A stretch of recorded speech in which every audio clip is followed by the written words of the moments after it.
Okay, welcome into episode 2 of the Dark Side podcast. My name's Lee, your host, and tonight I'm with Nick and Ilya. How you doing, Nick? I'm okay, yeah, good. Yourself? I'm very well, thank you. Ilya, how are I'm you? good, yeah. Good. So let's have a chat about the new units that we got then. So Crafty Terrain, we've been upgrading. I've got three units of Staps, 3 units of the X's come in the post. So very happy to pick them up. And I managed to get my hands on 2 units of Clan Wren and 2 units of the Imperial Special Forces Inferno Squad. So I've got my hands full with painting at the moment, guys. How about, do you get anything new, Lee? I think I ordered 3 lots of ARC Troopers, only got 2. There's been some shortages of units, so they've released new stuff, but I think they released it a little bit all over the place. Some dates were wrong, and some stuff was coming out early in different countries. I think there was shortages of a lot of it as well. So I managed to get 2 ARC Troopers out of the 3, which is, I'm still happy. Two is better than nothing, because some people just had their pre-orders cancelled and they just got absolutely nothing. But yeah, so I've got 2 of them. I think I've got some ATRTs coming. I'm just gonna order them tonight probably. Good. Yeah, and you were saying to me, weren't you, even with 2 boxes of ARCs, you can still make 3 strike teams, can't you, with the models that you get in there on the sprues and the spares and stuff? Yeah, well, I mean, you can still make 3 like strike teams easy. You're just gonna have to use Echo as one of them, because you only get 2 heavy weapons. So the only reason you would need 3 boxes really, if you want to run 3 full squads of ARCs, or if you want to run 3 heavy weapons. With 2 boxes, you can easily make 2 full units and 1 strike team. It's just one of your heavy weapons will have to be Echo or 5s. Okay. Yes, that's pretty cool, really. It doesn't really matter that you didn't get the 3, I guess. Yeah, I mean, it's still like a similar outcome. It would be nice to have the 3rd box, obviously, to have that option, but I'm not going to complain. Yeah. So I guess the main thing really that we to talk about is we've moved, and that's why we're a bit late getting this second podcast out. We haven't had much time really with everything that's gone on with the move and the transporting of all the boxes and the unpacking and actually managing to film content again. I think we were 3 weeks playing the game. That's the longest time gone for that playing a game since lockdown ended. So it was a bit strange, really, but it's nice to be back filming now. Yeah, so the last time we recorded the podcast was, I think, 3 weeks ago as well. So then obviously the moving happens, and didn't really have time with all the stuff going on. So we're finally back now. I mean, the idea moving forward is to do it once every 2 weeks, to begin with anyway. See how we get on with that. Yeah, definitely. Hopefully we can be a bit more consistent now and get these episodes out, like you said, every 2 weeks. So it shouldn't be too difficult for us to do. Yeah. So between the last podcast and now, have you guys played any games? I have, yes. I've been fortunate to play you both. I played.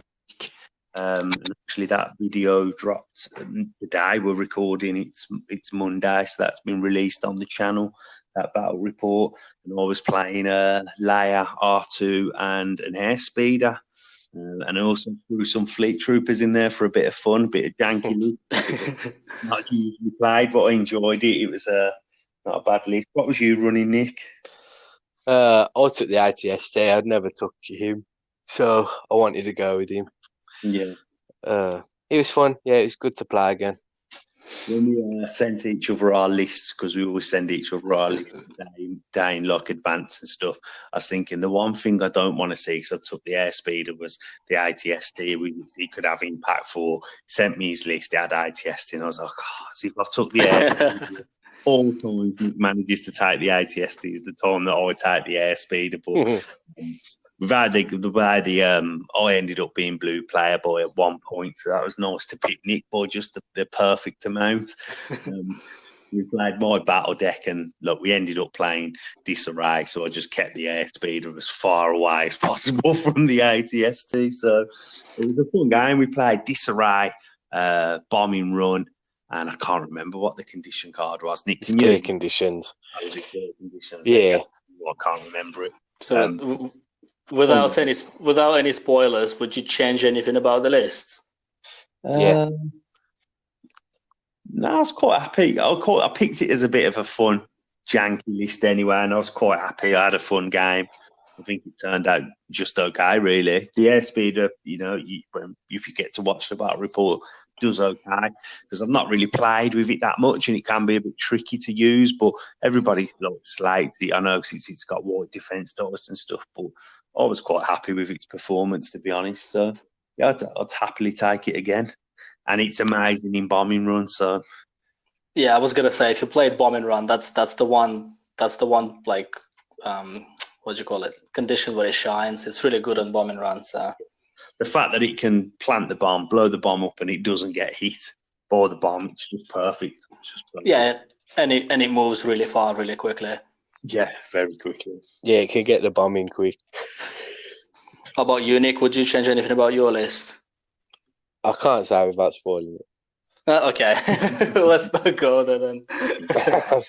Yeah. Well, I managed to have a game with you as well, Ilya, which was nice. Back on the channel. Yeah, it's been a while. I think the last time I played was absolutely ages ago. I think since the last time we played, I moved house and you moved, and and we've all gone back to work now as well. So it's been a while. Yeah. So, but yeah, it was another good game. I had a bit more of a competitive list, so to speak. I played Rebels. My list was Cassian, 4 Rebel Troopers with DLT, 3 lots of snipers, R2 just on his own, and then 3 AT-RTs with Rotary Blaster. Solid 12 activations with a 20-point bid. So I played double secret mission. So originally I started with Obi and Padme, and then as I was building the list, I thought I might as well just throw the other secret mission in here. So it ended up being a bit of a gimmicky list, like double secret mission. You don't see a lot of it. So a lot of the points are just the secret mission characters. So there's not like a great deal of firepower. And without any spoilers, like you have a lot of Pierce in your list as well. So that was tough. Yeah. On the clones. Yeah. So it doesn't matter what kind of dice you're rolling. You just Pierce in everything I save. Yeah. But yeah, we'll leave that one for people to watch. Yeah, well, that won't be out until next week now anyway. So we can be able to talk a little bit more about that game next week once that's out on the channel. Yes, that's right. To watch it. So in other news, season 2 of Ladder was finished between then and now. The final was 2 GAR lists again. It was, I think, Doc Villa versus JJ Juggernaut. And JJ took it down in the end. I don't think you can find the game anywhere to watch. I mean, there is some of it on Twitch, but it's a really bad recording. It just keeps breaking up. So I was watching it. I didn't really watch all of it because it just kept breaking up, kept crashing. But so it's another GAR win. So GAR, I think, have won the last 3 major events so far. No surprise there, really. Yeah. I think it's what we'll see for quite a while. No, I think things will change like soon, soonish. Do you reckon? I think so, yeah. But I think we'll get to that later. Okay. What about have you started painting your arcs, Lee? So actually, I've I was trying to get them ready for me and you to play. So they're all painted for when we record. But I didn't actually manage to paint them, so I kind of had to change up my list a little bit. So I end up with some grey models in my list. I think there's only 3. There's a strike team and a leader. But yeah, so I've started them, but I've not finished.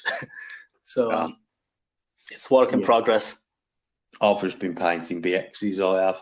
and they look pretty nice. To be fair, I've built them.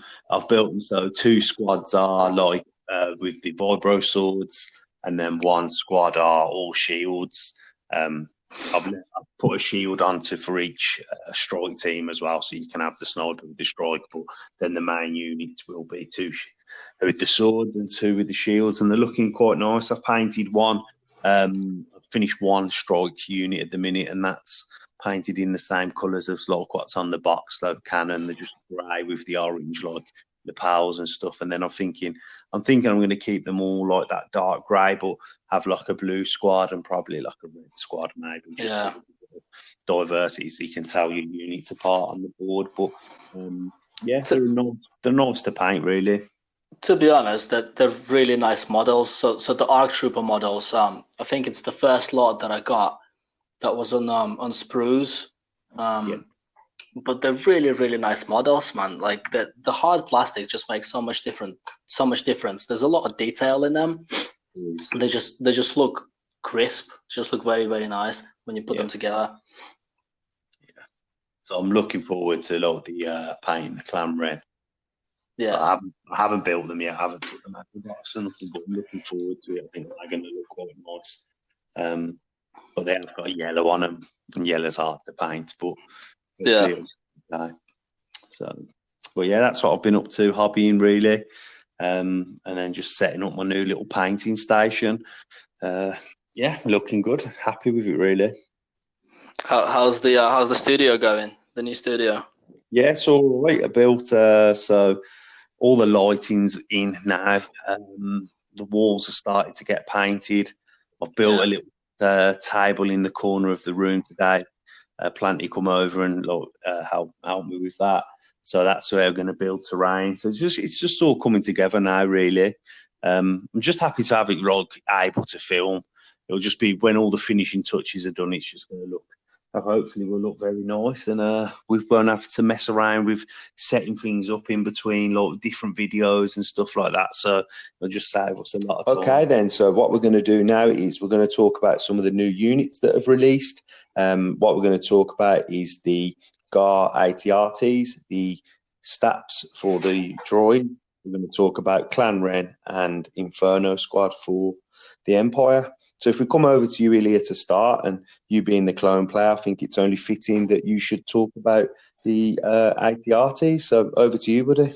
All right, so I'll just quickly go through what the AT-AT does and what abilities it has. So it's 65 points. It's got armor. Just like the Rebel one. It's a climbing vehicle. It's got expert climber, and it has Scout 1. Now the Scout 1 is different because the Rebel AT-AT didn't have the Scout ability. It has 3 red dice in melee, and it's got a gun which is a little bit better than the old Republic one, and it throws 2 whites, 1 black with critical 1 and impact 1. And this one also has 6 health and 4 resilience. The big difference is this one is only surge to hit.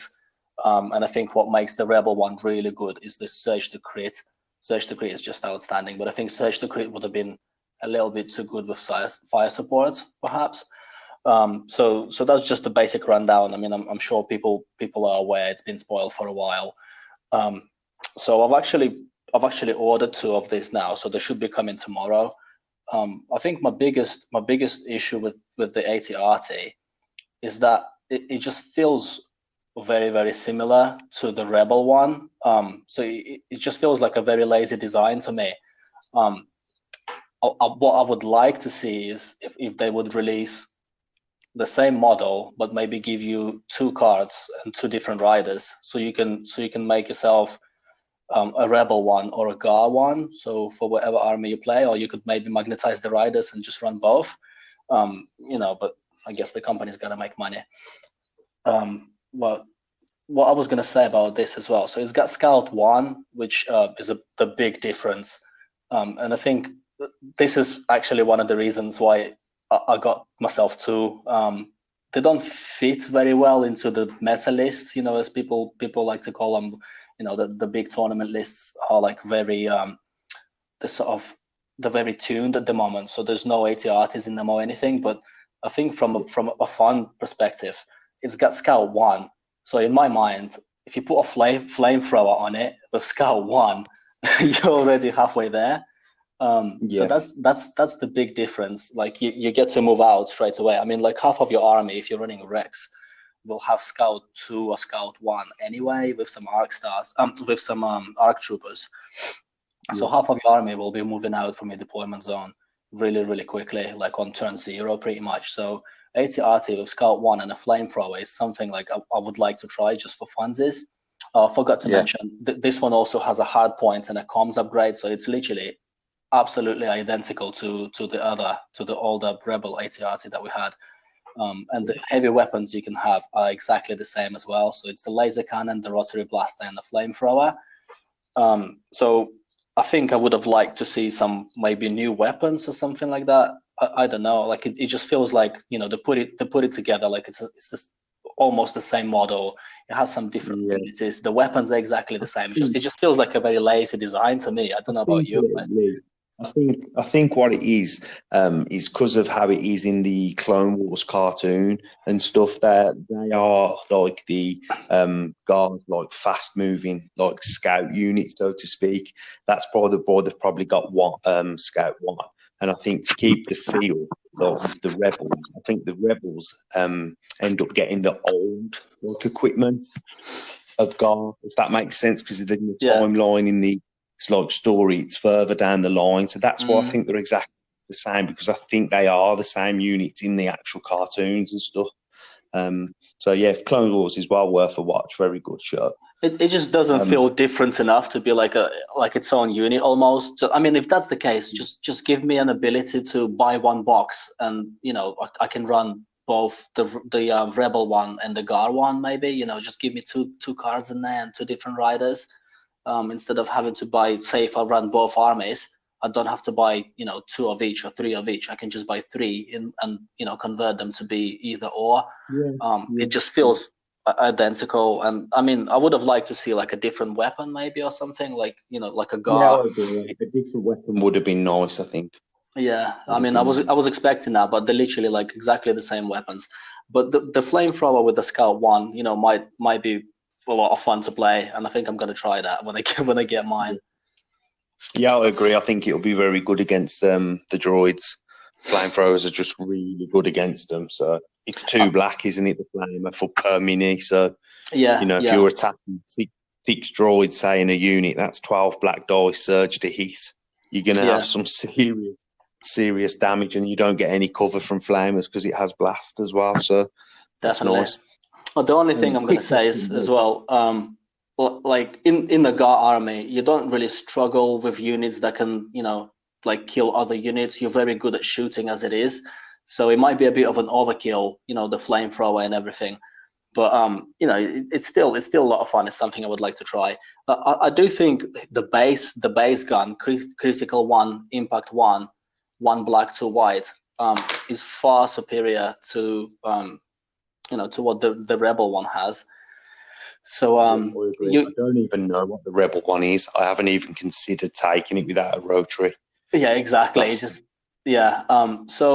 I mean, you can see yourself, you know, fire supporting into this because it's surge to hit. Obviously, it's not as good as surge to crit on the Rebel one, but I think that would have been a little bit broken. I think you're never gonna run one of these. I think you run 2 or you run 3. Never 1, especially if you put a flamethrower on it. It kind of becomes target number 1 as soon as people see a flamethrower AT-RT, you know, Scout 1 towards you.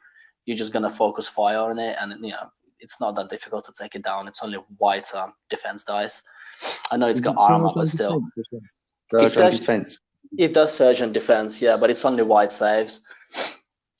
Yeah.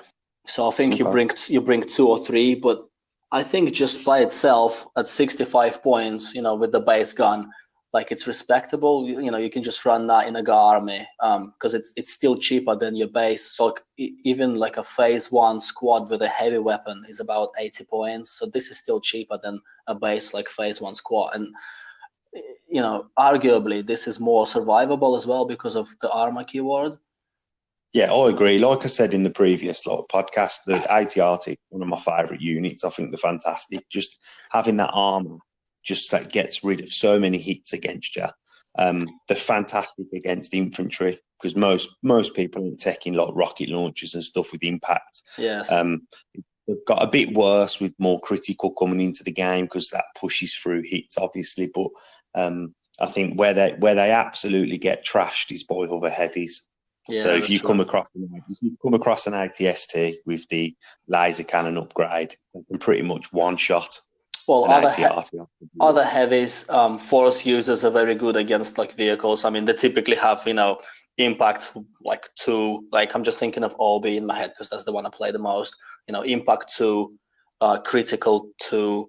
Like he'll probably attack you like once or twice, and that's an ATRT off the board. But yeah, I think with them it's definitely strength in numbers. I think you run 2 or you run 3 or you just don't bring them at all.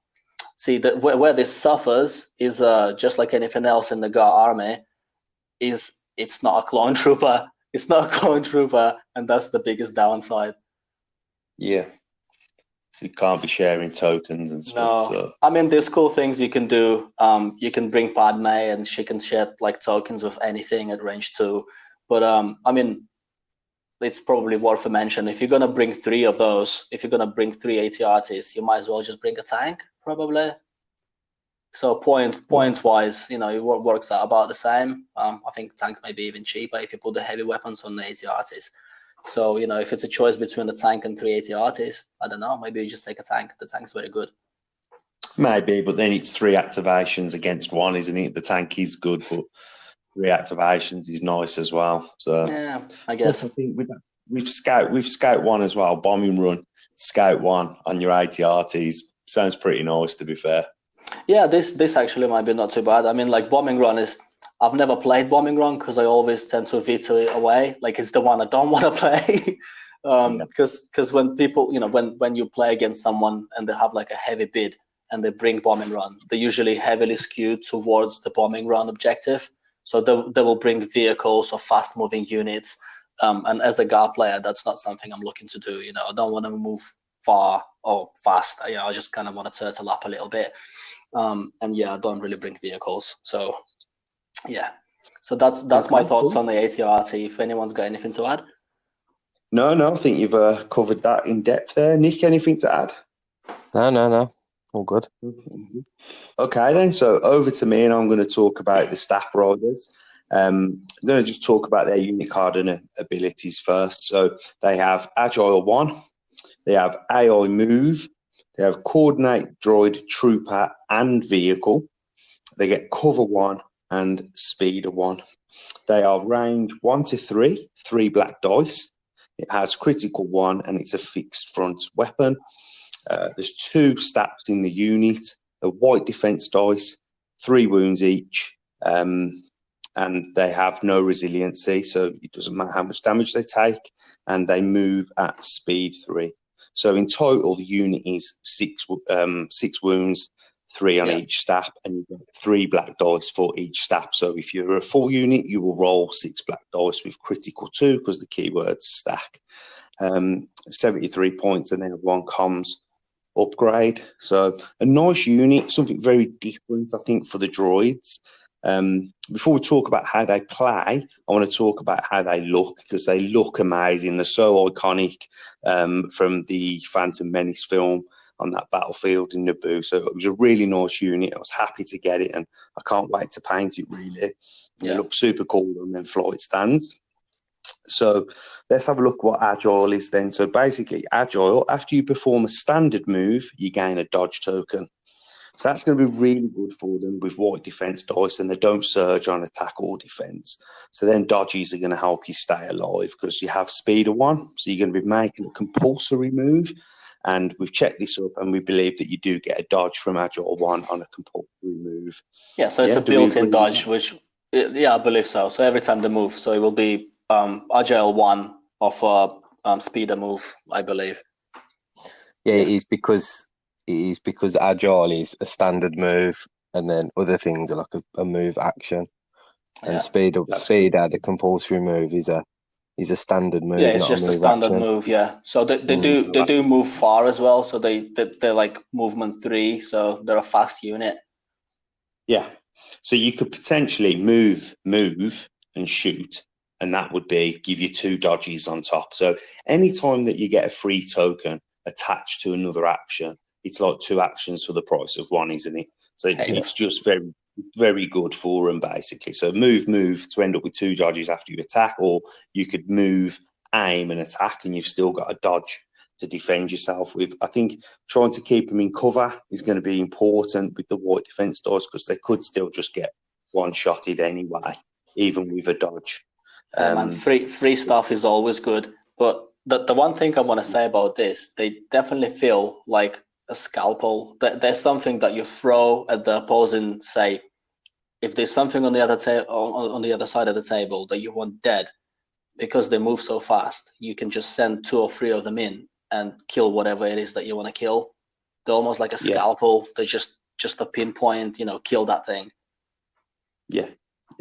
And obviously AI move as well is okay with the dodge. So that's, fine if you haven't got an order token on them. So then you'll be making a compulsory move, and then your AI will kick in and you'll have to move. Yeah, that's right, isn't it? So then and having coordinate droid trooper and vehicle is also nice to have. So they can coordinate to each other, basically.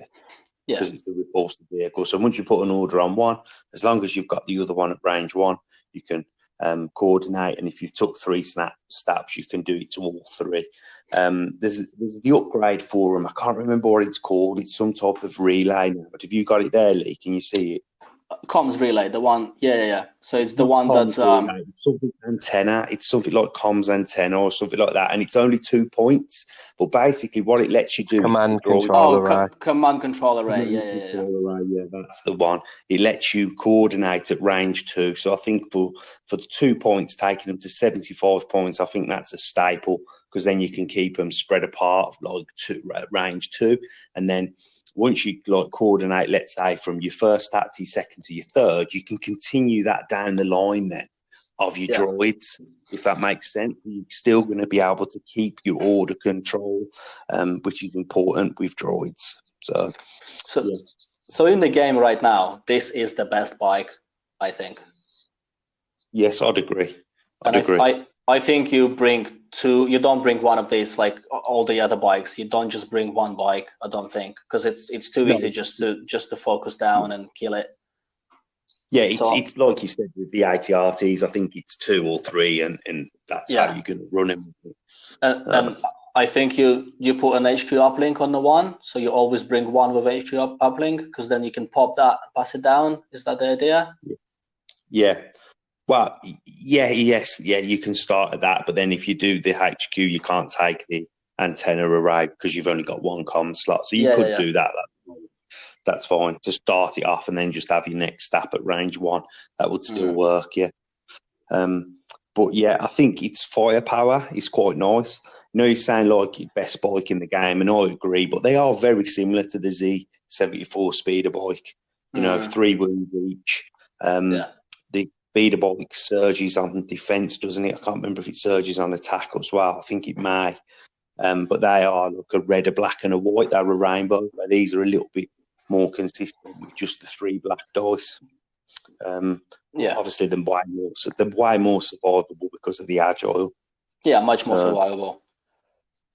I don't know at the minute whether they're just in favour because they're new, and whether we will just see them go away. So back in when Legion first come around, Vias and triple bikes was a meta list, wasn't it? It was what people was running, and people was loving the bikes. But then as the army's grown and there's more things available, you don't really see bikes get taken anymore. So I don't know whether stats will become like that further down the line when there's more stuff, and you just won't see them because they just crumble so easy. And the problem with anything that's so fast, it gets away from your main army too quick. And that's the problem with the M4 bikes. I think that the issue like all bikes have is that they're very difficult to play. So that the speeder 1 keyword is, I think, what makes it complicated, because they have to move. And when you're trying to plan, your turns like 2-3 turns ahead, it's very difficult to predict where the enemy is going to be and where you want to be due to the speeder 1. because it's really easy to overshoot the objective, or like sometimes you want to take an aim but you can't because you got double move, or if they move too close to you, then you're just gonna fly past them. So so I mean, I've played enough speeder bikes when we first started, and I love that. Like, the unit is great, it looks really nice, it just reminds me of the films, the forest chase every time I play the bike. So they're just great, but I've played enough of them to kind of understand that they're not something you just pick up and play. They're a difficult unit to play. You need to look for like what I was doing when I was playing bikes. I was always looking for the scenario where you can move, shoot, and then move behind cover. So where you can speed a move, say like out of cover, and there's a gap, and you can shoot, and you can move again and disappear. So that's that's the magical. That's the magical Christmas land. It doesn't always happen, but if it's there, you gotta take it. Yeah, I agree. So that pretty much wraps up the stats. Obviously, they've got cover one, which is also going to help. So you've always got light cover. But as we said, just saying, it is good, obviously, if you can get into heavy cover, and again, one. So that pretty much rounds up the stats. Nice unit to have in CIS. I'm looking forward to getting them on the table. But that wraps them up. Okay, so next we're going to come over to you. With your newfound love for the Rebels, you're going to be talking about Clan Ren. So over to you, mate. Yeah, I do love the Rebels. And I got a bit of a soft spot for Sabine, so be nice. So firstly, we've got the Mandalorian Resistance, which is 72 points, and you get three troops in that unit. They've got Jump 2, Impervious, and Nimble, which is pretty much the same as Sabine. They're red defense dice, 1 wound. They surge to hit and surge on defense. In melee, they're 1 black, 1 white, and they've got blaster pistols, which are range 1 to 2, and 2 black dice. So they're not that bad. They're a bit like the Wookiee Warriors, I think, but less wounds. Less wounds, but way more survivable than Wookiees. Wookiees just with the white dice and no surge save. They just melt, don't they? Where these with their defensive save, they've got nimble also. So if you get a dodge on them, they're very customizable as well. So they have a heavy weapon slot, a training, a comms, a gear, armament, which is something. They've got like a special little rocket thing, and they've got grenades. So there's a whole lot of different customizable options you've got there. And their armament slot I think is really good. So it's the jetpack rockets, which is range 3 to 4. Red dice, and it's something that you can just use once and it goes away. So I think this is the first time they've done a weapon like that you can only use once. You can't recover it. Once you've used it, it's gone. And it's range 3 to 4, red dice, blast, and impact 1. So it's almost like Veer's bombardment, really. So it's a really good weapon, I think. Yeah, it's good. It'll be good for it'll give the Rebels some heavy attack to take down some heavies and stuff. Yeah, because Rebels don't have very good ways to deal with vehicles at all, really. So I think that will become, staple to them for when you come across lists that are going to have heavies. And I think the fact that they move speed 3 with jump 2, you're going to be able to set up ambushes where you want to go last first with them quite a lot. I think that's what you're going to be looking to do. That'll be the ideal play with a Rebel list with high activations. Get to go last, jump out, have an attack. Next turn, go first, playing like a 1-pip ambush or something like that. Go first, have another attack, and then just jump back behind cover. I think that's going to be the play that you're going to look to do with them. So these will be very good at, just looking at them quickly, they'll be very good at stuff like breakthrough, because how fast they move. They'll be very good being bomb carriers as well. If you give them some bombs, they move quickly. They'll drop the bombs. I mean, just looking at them, they've got the best defense, really. So they've got red dice, search to defend, and they've got impervious. So outside of what the like Vader has, where he's just immune to pierce. Outside of immune to pierce, impervious, red dice and search to defend is the best combination defensively that you can have. Yeah. So, I mean, it's probably worth pointing out that there's only 3 models in the resistance plus the heavy weapons, so you're going to end up with 4 models altogether. Obviously, you can add Tristan. He's one of the special units that comes with it. So he's got 2 health. So your health goes up by 2. But still, that's not very many health on a big expensive unit for rebels, like compared to what they had previously. But I guess they're like the elite soldiers. So what I don't like about them is how little wounds you get. It's one per model. Yeah, basically the dice. If you have a bad roll, there's no forgiving. There's no coming back. If you get 3 hits against you and you have a bad defensive roll just one time, that's it. It's over for them, isn't it? That's the thing. Yeah, I mean, they're costing you in the rebel list. They're costing you a lot of points, and a bad roll, and you do get them with red dice, and it feels bad when you roll bad with red defense dice. But you can easily get wiped with some Pierce or whatever. But so I think that's something that they're not very good at. But defensively, they have great defense. I mean, if anybody played against Gar on the turns where you have Surge to defend, like loads of Surge tokens, your saves are like 3-up saves. So you're very likely to save your hits. So unless you're playing against Pierce, this defense is great. I agree. And the other thing that I think is really cool as well, so I've played a lot of Rebels, is they are something completely different for the Rebels.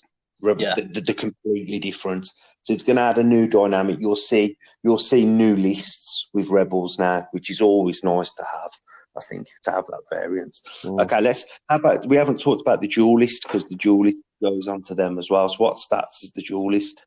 So the duelist is. Oh, do you want to do it there? No, go ahead. Okay, so he's 2 red dice in melee. You gain duelist. That's while performing a melee attack. If you spend an aim token, you gain Pierce 1. And also while defending against a melee attack, if you spend a dodge, you get immune to Pierce.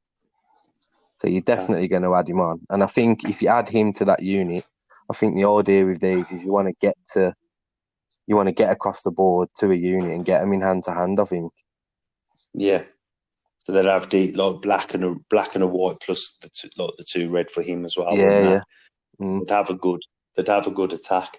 And on the duelist, just to note, if you spend that aim, what it means by that is you spend the aim to re-roll the dice.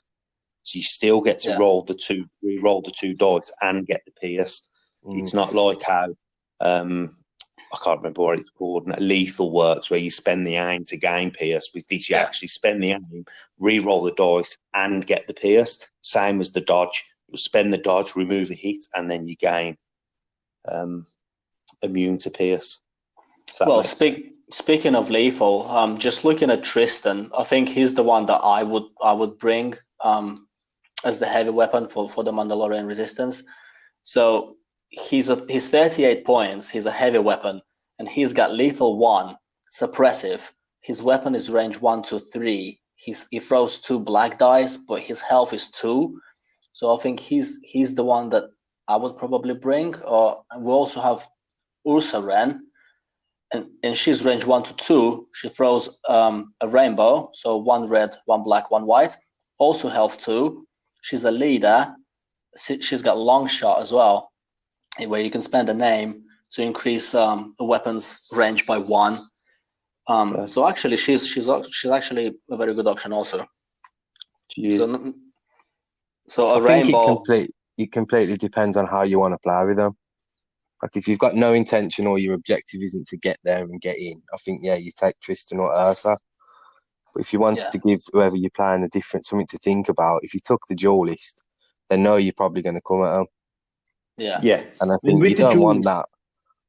With the duelist as well, you can actually use them like how Mandalorians are used in the Clone Wars and the films and stuff, and actually go after Jedi. Yeah. You've got impervious. If you've got a dodge, you become immune to Pierce, and the Pierce on the side was the best thing. Yeah. If you think you can go Jedi hunting, which sounds pretty cool. Well, what I like on Tristan is the lethal and suppressive. And in my mind, a magical Christmas land is you give them a bomb. So imagine, they move, drop a bomb, and shoot the rockets. that's a lot of damage if you manage to hit someone with a bomb. Yeah. So go over actual Clan Ren now, Nick, just quickly. Okay, so they're 34 points. They've got Jump 2. They've got the equip of Tristan Wren and Ursa Wren. They've got Impervious, Nimble, and they've got Retinue to Sabine Wren. So that means at the start of the activation phase, if they're at range 1 to 2 of Sabine Wren, they get 1 aim or 1 dodge. Okay. They've got their red defense dice as well, and these are 2 wounds, and they surge to hit and surge on defense. And now total. Go on, sorry. And then they're, instead of a black and a white in melee, they're double black and double black on the pistols as well. Okay. Yeah, so the whole clan only one person is 6. Yeah, it's only one person, but then you have to add Tristan and Ursa basically, so they end up being a 3-man unit with 6 health. But obviously they two a piece, so once you use 1 man, that's 33% of your squad gone. Yeah. And I think with Tristan and Ursa and the jetpack rockets on them, they come out at like 118 points, I think.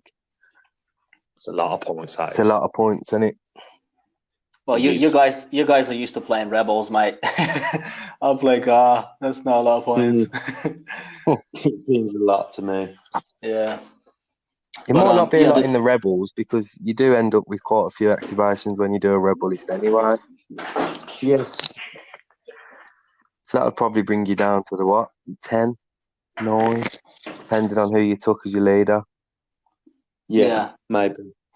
Mate, jump 2, speed 3. I'm just looking at that, and it's just a nightmare. Like jump 2, speed 3 is ridiculous.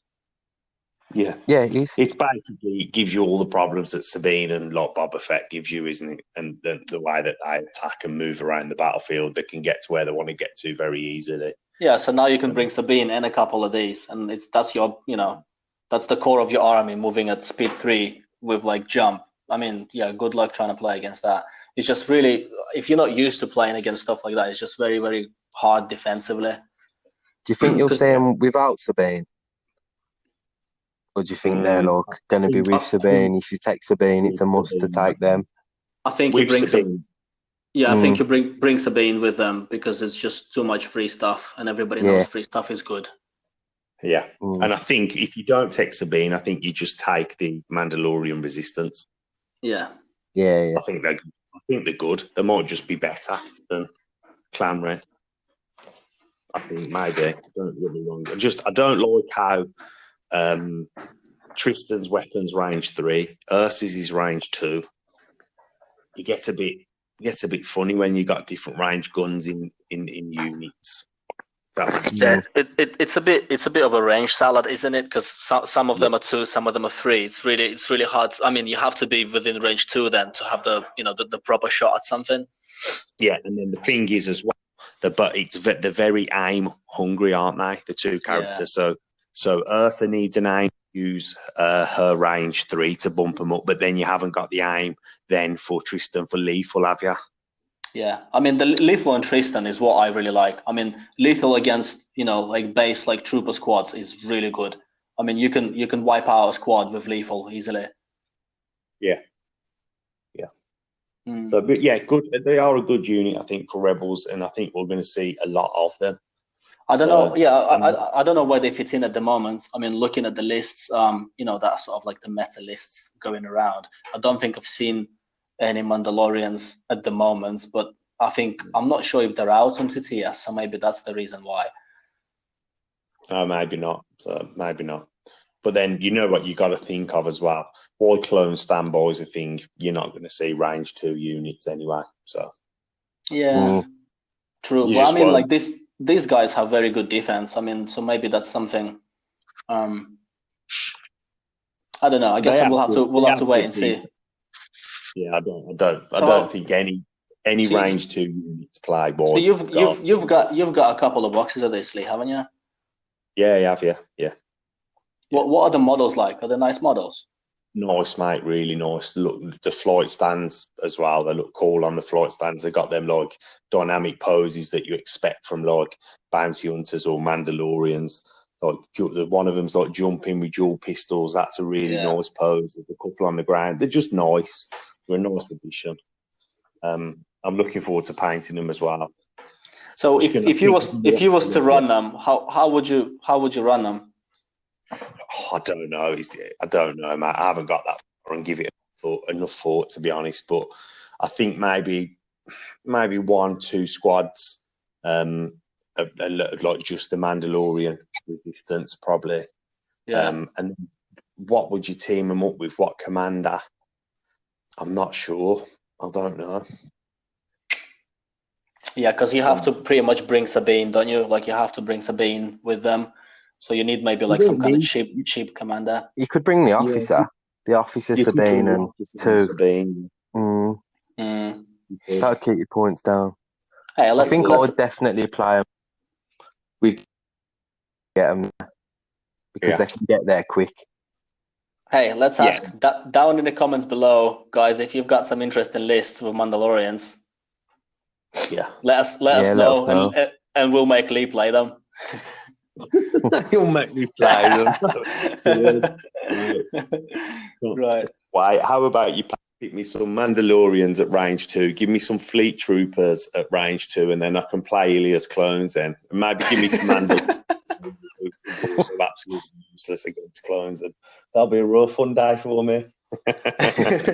Okay, so we've got Inferno Squad left to talk about, so I think we'll come back to you, Ilia, and let you give us the rundown on them. So over to you, mate.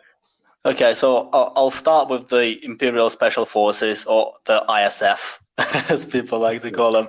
So I think these are going to be really good, and I'm really excited for them. So just going through the unit card, there's 68 points, and they've got Infiltrate, they've got Marksman, and they've got Reliable 1. So Marksman allows you to spend a name to upgrade your dice, your attack dice. So that's just feels like cheating straight away. And they are red defense dice, 1 health, and they're surge to hit. They're 1 to 3 range, and they've got black dice. When they shoot in melee, they've got 1 black as well. So they've got. Hang on, let me just. Here we go. So they've got a heavy weapons, 2 training slots, a comms, a gear, and a grenade. So these, I think, are going to be very, very good, and it's not a surprise to anybody with Eden in her tactical strike, and I think it's going to be a little bit ridiculous. So if you bring 3 squads of them, and you bring Eden on turn 1, you have a massive alpha strike with Infiltrate, with a bunch of aims. So Eden's tactical strike gives them steady, so they can move, and then it gives them God, let me just get it up because I forgot myself. So it gives them steady and tactical. There we go. So they can move at speed 1, get to aims, and then have a free shot, and then they can spend those aims just to upgrade their dice. And with the Infiltrate keyword as well, you're gonna have a hard time trying to hide from these. They will pretty much get you anywhere.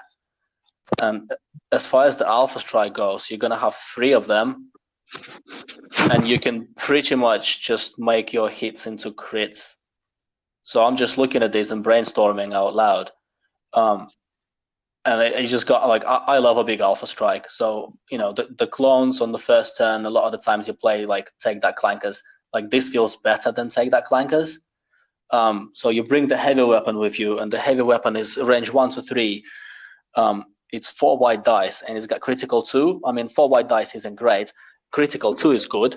But say you put offensive push on them, and now you're getting, you know, move, pop offensive push. Now you've got 3 aims, and you throw in you throw in 8 dice, and then you can spend your aims just to upgrade the dice to whatever you like. I mean, it's a killer. It's a killer Alpha Strike, I think. What do you guys think? Yeah. Yeah, you're going to push a lot of heats through on that turn, which is probably going to be turn one because you've infiltrated up, and the game could be won at that point, couldn't it? If you wipe out two of your opponent's units in that turn, or even one and a half, let's say, that's going to put them on the back foot so bad from the very first turn that they might never be able to recover from it.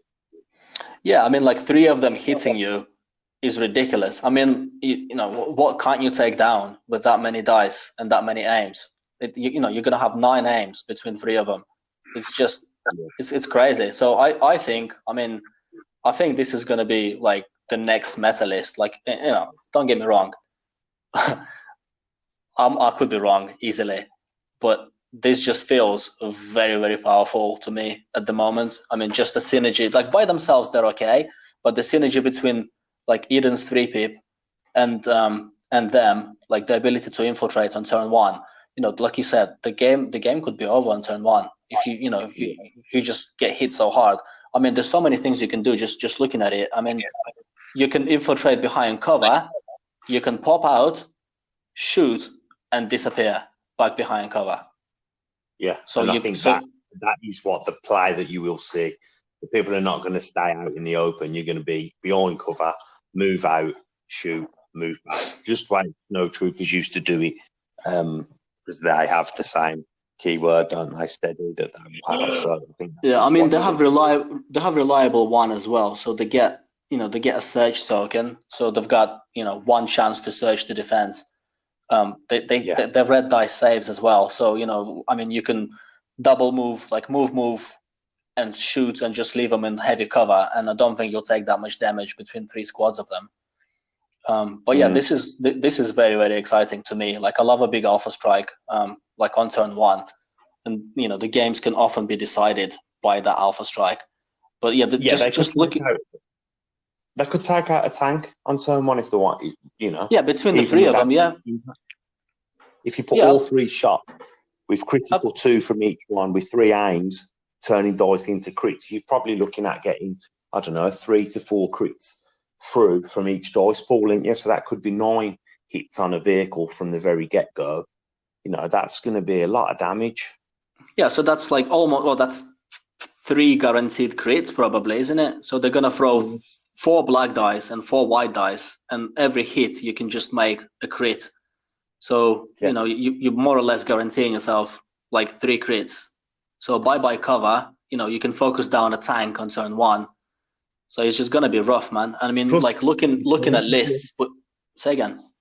Plus your surges, because you got critical on the gun, haven't you? Yeah, so you got surges. Yeah, absolutely. Crits. You've got critical 2, and you get a surge token from reliable. I mean, you can spend that surge token on attack, or you can keep it for defense. That's up to you.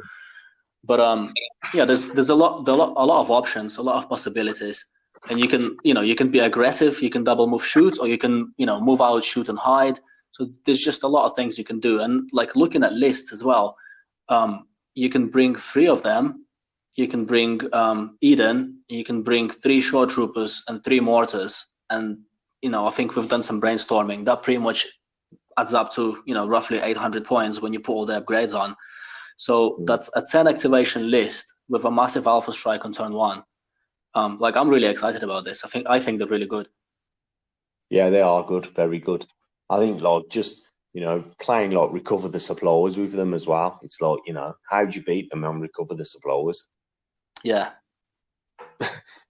If they just deploy first, infiltrate up, you have them 3 plus Iden close to the middle of supply. That's it. You're done, ain't you? Yeah. How would you even compete with that? Yeah. I mean, I don't know how you're supposed to play against this. Like, maybe you just have to be like really defensive. But the infiltrate is what makes it like really, really difficult to be defensive against, because they can just pretty much pick the best spots to go on the map. So they will deny you a large portion of the map on turn 1. So they will just hide behind line of sight blockers, and they will just sit there, and they'll just pop out, shoot, and disappear if they like. So I think these are going to be good. I mean, don't get me wrong. We're not experts on this podcast. I mean, we're like the gym bros of Legion. So so we could be wrong, but these have the potential to be very, very good, I think. Yeah. And I think and you know what? I'm happy. I'm happy that Empire's going to get something that's going to make them feel quite relevant again. Because Empire, I like Empire. I think they're good, but I think they fell out of favour, haven't they? Because of the GAR lists. Empire was known for its gun line, but they're just a poor man's gun line compared to Empire. So I think a lot of Empire players migrated to GAR, didn't they? But this might get people coming back to play Empire again. So, yeah. Yeah, I think this might be the shot in the arm that GAR needed. I mean, the list is like off the get-go. The list is respectable. It's 10 activations. I mean, and we just kind of thought about that just between ourselves. We're not like geniuses. I'm sure there are better lists out there. So we just literally threw that together really quickly, like 3 ISF, 3 short troopers, 3 mortars, and Iden. And I'm sure people can come up with way better, like optimized lists. And the Empire was like my first love when I started playing it. But yeah, these guys are great. Yeah. So I think we've beat their war drum enough, and I think everybody gets the gist that we think they're going to be good. So let's talk about their Inferno squad? Inferno squad. That's it. So the Inferno squad. So they're 34 points, and they pretty much what you get with the Mandalorian Resistance. You have to equip Del Meeko and Gideon Hask. So they're the 2 characters that come in the pack. And they have Infiltrate as well. They have Marksman. They have Reliable 1. And they have Retinue Eden Versio. So, yeah, these guys are cool. I mean, let's go through Del Meeko, his card. So he's a sniper, range 1 to 5. He throws 2 black dice. He's got 2 health. And he's got Repair 2, Capacity 1, which is a bit of an odd one on a sniper, and he's got Lethal 1 as well. So maybe you bring that with an ATST, and you can repair your ATST now. And also he can shoot at range 5, so he's useful anyway.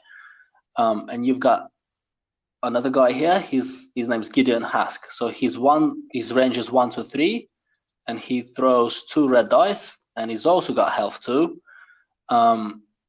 He has Coordinate Trooper, and he's a leader. So Coordinate Trooper I like that ability in GAR. It's probably not as valuable in Empire, but still 2 red dice at range 3 is still good.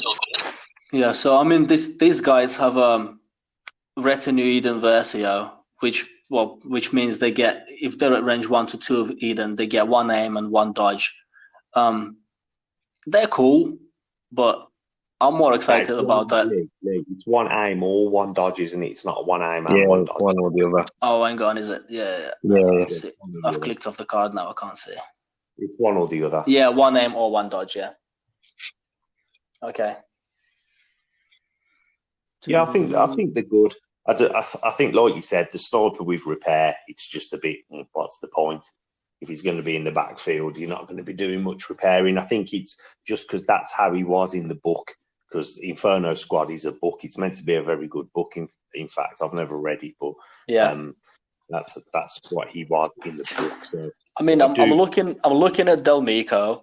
He's 38 points, and I'm comparing it to Echo, who's 40 points, and he throws 2 red dice, and he's got Reliable 1. So. Yeah. It's only 2 points difference, but I'm throwing red dice. And yeah, exactly. I agree. But it's Hask, isn't it? Is the other one that's 2 red? Yeah, I think Gideon Hask. Yeah, he's decent. You could fit him. I've seen a lot of where Gideon Hask and people are putting him in Snow Troopers. Oh yeah. Yeah, because then he gets the steady, don't he? Then. Yeah. So he gets to like move and stuff and things like that. So that's something to like think about. Could you put him in the Snow Troopers? Because is he Courage 2? Oh, they're Courage 2, yeah. Yeah, the Courage 2. So then does the Snow Troopers then get the Courage 2? No, he gets the same Courage as the Snow Troopers, I think. Because he hasn't got a Courage. He's just a heavy weapon, isn't it? Oh, okay. Sorry. Yeah, he's 2 wounds, though, isn't he? He's 2 wounds. Yeah, he's 2 wounds, yeah. Yeah. So, but yeah, I think they could be useful. I've seen something that looks pretty cool with them because in the book, there's 4 members to the Inferno squad. There's a second lady. So there's Iden, Gideon, and Delmico, and then there's another lady. And basically, what people have been doing is using, if you've got the head from Sabine Wren, because Sabine has 2, and I've got a helmet on my Sabine, and I've got the head, and people have been using that head to make the actual 4th member. So I think I'm going to do. Yeah, I think I'm going to do that. So it'll actually look, and she actually does look a bit like Sabine, same sort of hairstyle, well, other than the colours, obviously. So I think I'm going to try and make them look like that. So I'm interested. It should be good. So once it's done, I'll post the pictures up on Instagram, or Ben will do that for us. So should look good. Yeah. So overall, I think these are great. Like, great addition to the army in general. Like, it just opens up, like, new lists. And I think we're gonna get that on the channel. We'll see how it goes. With have you got 3 of them? Did you buy 3 of them, Le? No, I bought 2. I got 2 Clan Wren, 2 Inferno squad, and I got 3 Staps. Oh, okay. And 3 DX. So yeah. Okay. So yeah. So I mean, like, even thinking, you can put Veers in there. Like, Veers with binoculars just gives you aims. Just pinging aims left, right, and center. Like, marksman with aims is ridiculous. You're literally just making hits or making crits out of nowhere. Yeah, it's good. It's good. All right. Okay. So that sort of wraps up our talk about the new units. I think we've gone into quite a lot of detail there, and I just hope that helps out any new players and stuff like that. As Lee said, we're not experts. We just play this game because we like the game, but some of us are more competitive and are interested in lists and stuff like that. So keep an eye out for them units on the channel, and I hope you can manage to pick some up, girls, and get them painted.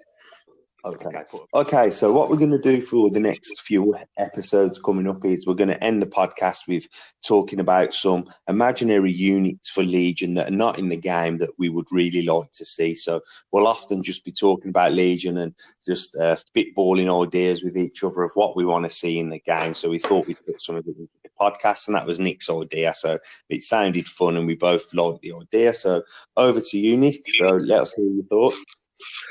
Okay, so then I've been thinking, it's not so much a unit. I thought it would be a condition card, and it would be the Tusken Raiders. So I haven't fully thought about how it would work properly, but I've just thought maybe like it would be a condition where like a band of Tusken Raiders would be on the map. They could either be static or maybe even move. And then maybe if your units went in range, one of them, like, it would trigger something. Just because I think the conditions would then, it would like give you another thing to think about.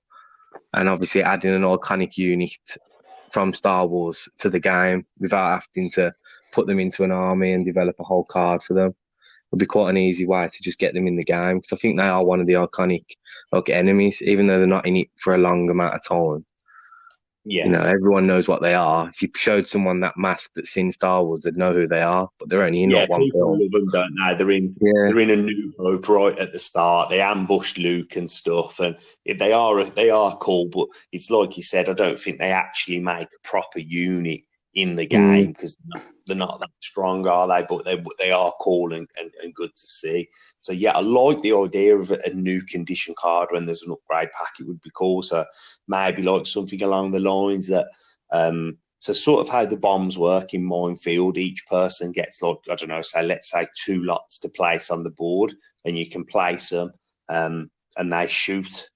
Let's say I like the idea of the Tusken Raiders shooting like with their rifles and stuff, and I think like, I don't know, they shoot at range 1 to 3, and they need like, I don't know, a crit or a hit or something like that to get through on that they shoot at, something along them lines.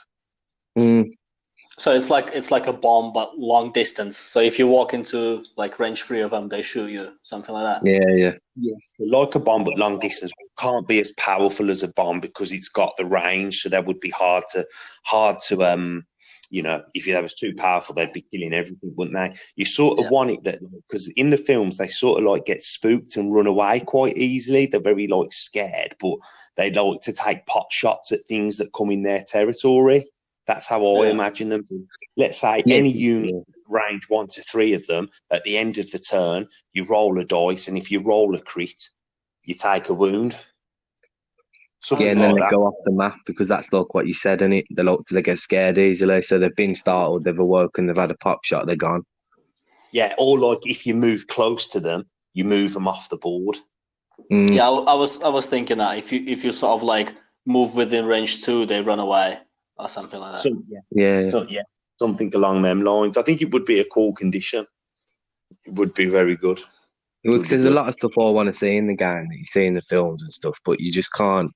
You can't fit them into armies, and I don't think they'd waste the time trying to think of like a card for them. Yeah. So. But yeah, so then when it would be a good thing in the next like upgrade pack, like they did priority supplies, and we've not long had like where we had got like bombing run and all of that. If they did one of them, it would be cool, and they could give you little minis, like they did with the bombing cart and stuff like that. They could give you little minis to paint as well that you put on the board. It would look really good. Would look good. It'd be good. Yeah, well, I like the mines objective, so I'll probably like this. The mines are really interesting, like where you place them, kind of like denying like board territory on the boards just by where you place in the mines. This kind of like works similarly. You can just put it in different places to deny like other units. So maybe put them where you think they're gonna deploy their snipers. So maybe you can just kill their snipers. Yeah, things like that. And I think if they only hit on a crit, like you could give them like Pierce, but they only hit with crit, so anything else is a miss. So they're only a 1 in 8 chance. What I think is it wouldn't overpower the game or have an effect on who wins the game, so to speak. But what it would do is it would add a lot of fun. So like you move, like let's say Luke Skywalker gets in range and they have a pot shot and you push a wound through, you'd celebrate that wound with a Tusken Raider on Luke Skywalker. You'd be like, yes. You know what I mean? It would be fun, wouldn't it? And like you would get a wound when you'd least expect it, sort of thing. But a lot of the time they'd just do nothing and they'd miss. Yeah, they would. Yeah. It wouldn't be fun getting celebrate them wounds, because it would be fun. I know I would on the channel. I love celebrating a good dice roll, but if I could get a Tusken Raider shot off, I'd be celebrating nice and hard. Unless that's your Count Dooku who just took a wound there. Yeah, unless it would be more Count Dooku, I wouldn't be doing that. So. Right, so yeah, Nick, as you're saying, you want this. We're going to do this weekly, aren't we? So, sorry, not weekly. Every time we do a podcast. So, what we'd like you to do, guys, if you're listening and you want us to do a unit, if you let us know down in the comments, we'll try and pick out a unit each podcast, and we'll try and think of some rules and stuff for them. It could be like Nick's just done. It could be a condition card, something a bit unusual like that, or it could just be a unit that you want to see in the game within an army, or even a unit for a new army. Okay, so that brings us to the end of this week's podcast. Remember, guys, if you're liking these podcasts, let us know. Get down in the comments, communicate with us. Remember to subscribe. All that support does help us grow our channel. Check out our other social medias, Instagram, Twitter, Facebook, and check out Patreon if you really want to take that extra step and support us there. Over to you, Lee. Any final thoughts? Well, I think it was just nice to play a game in person like a few days back. So yeah, I think I was definitely a bit rusty. Don't know about you, but it was nice to actually be back, playing Legion and like doing the podcast and recording some stuff as well. Agreed. Nick, anything from you? No, it's just nice to get in the studio and get recording again. And you don't realise how much you miss it. Yeah, agreed. I hadn't played for 3 weeks. Totally agree. And I've really been enjoying having the comments and stuff, and everybody communicating with us on there. Just asking us questions and us just helping people out, and also people helping us out with stuff as well. I think the interaction with the community is great. I think Legion's got a good community behind it, and it really does add to the game. So, yeah. Yeah. What I think people sort of like need to realize, it's this is like our journey. We've not long started, and we're kind of like on this journey all together. There's like a group of us, And like now we have like, you know, people joining like the channel and they're watching us kind of like learn the game, and they're learning with us, and I think that's really cool. We also have kind of learning the game all together, and you know, like we like often get the rules wrong because, you know, we don't sort of know all the rules 100%, or, you know, it's hard to remember when you're filming. And like a lot of the times people point it out in the comments, and that's great, because if people don't point it out, we'll probably forget and we'll just carry on playing it that way. I agree. So yeah, we're all kind of like learning the game together, and I think it's really interesting. Okay, everyone. Until next time, stay safe. Go check out a battle report and get your minis painted.